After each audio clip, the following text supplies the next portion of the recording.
अखाड़ी पोखर को लगभग 2 माह पूर्व भरने का प्रयास किया गया था। इस मामले में जो इसका मालिकाना हक रखते हैं वो एसडीओ के पास गए थे और वहाँ से एक आदेश लेकर के आए और जो मिट्टी भरा गया था उसे उठवाने लगे।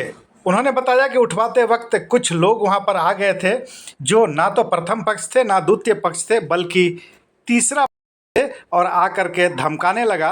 उन्होंने बताया कि उसके पास हथियार सा भी कुछ देखने को मिले।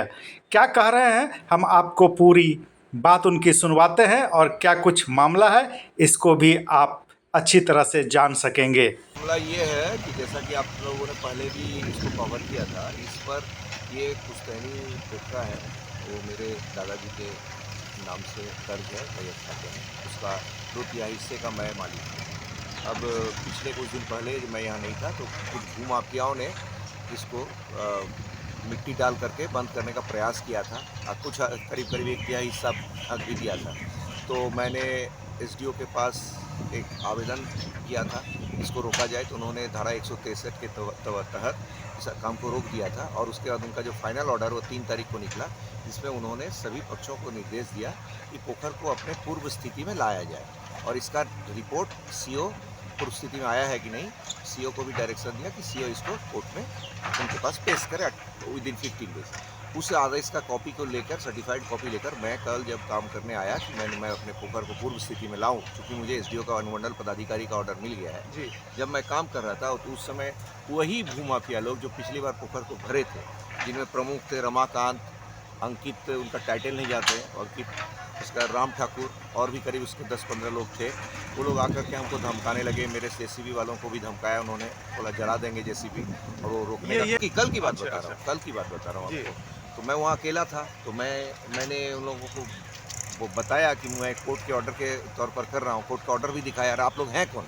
वो लोग न प्रथम पक्ष है न द्वितीय पक्ष, न तृतीय पक्ष, वो लोग का कोई स्टेक ही नहीं है। अच्छा। जबरदस्ती। हम बोले भाई आप लोग यहाँ पर आ कैसे सकते हैं, मेरा संपत्ति है ना।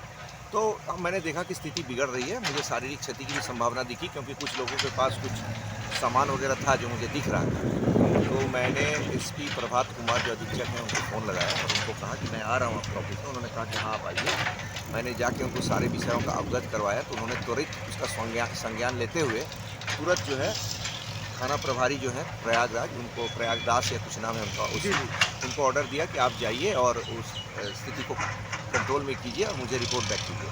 तो थाना प्रभारी भी तुरंत कार्रवाई करते हुए आए और वो लोगों को आते देखकर ये लोग भाग गए, क्योंकि जैसा होता है कि गुंडे मवाली जो होते हैं पुलिस को देख के भागते हैं, सबको पता है। तो वो लोग भी भाग गए। यहाँ पहुँचने के बाद देखा कि वो लोग कोई था नहीं, सब भाग गए। तो लोगों ने निरीक्षण किया और मुझे आश्वस्त किया कि अगर फिर ऐसा हुआ तो आप फ़ोन कीजिए, प्रशासन पूरी तरफ से आपका साथ देगा।